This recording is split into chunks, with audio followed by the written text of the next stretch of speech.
My dear children, welcome to the Business Studies class. Today in this second module, we are going to study the important government assistance to the small scale industries. The government of India has taken several measures to solve the problems of small scale industries. The various problems faced by small scale industries are shortage of finance, inadequate raw materials, market facilities, lack of trained personnel, weak organization and management, and inadequate marketing facilities. The Government of India has taken several measures to solve the problems of small scale industries and to enable them to play an effective role in the country's economy. Keeping in view of the contribution of small business to employment generation, balanced regional development of the country, and promotion of exports, the Government of India policy thrust has been on establishing, promoting, and developing the small scale sector, particularly the rural industries and backward areas. The governments, both the central and state level, have been actively participating in promoting self-employment opportunities in rural areas. These measures may be broadly classified into two categories. The first category is incentives and another one is institutional support.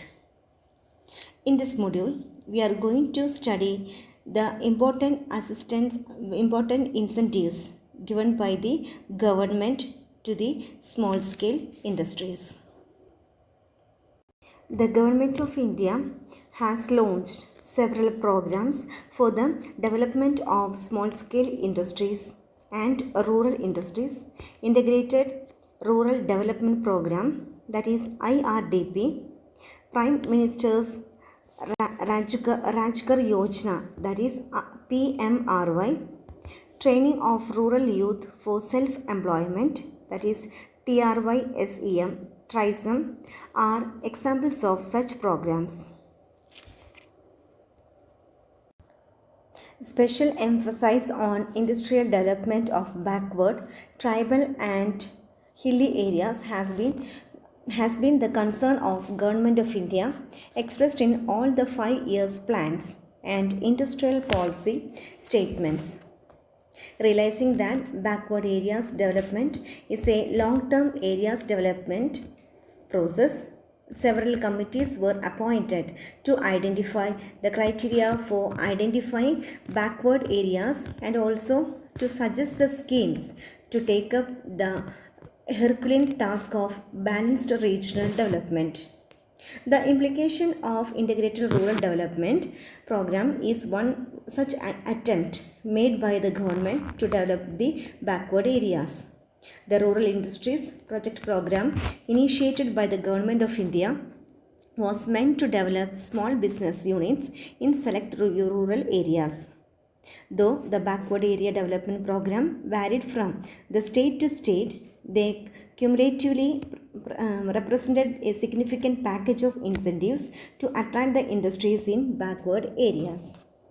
The important incentives offered by the state government or central government to small scale industries are: first one, land, power, water, sales tax, off-road charges, raw materials and finance, etc. Now we are going to study these incentives in detail. First point is land. Every state offers developed plots for setting up of industries.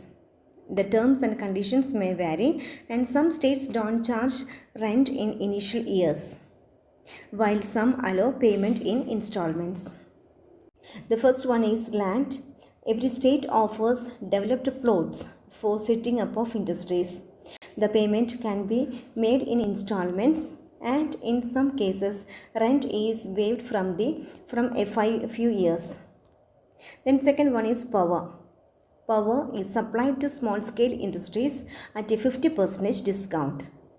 Then regarding water, Water is supplied to small scale units at 50% discount.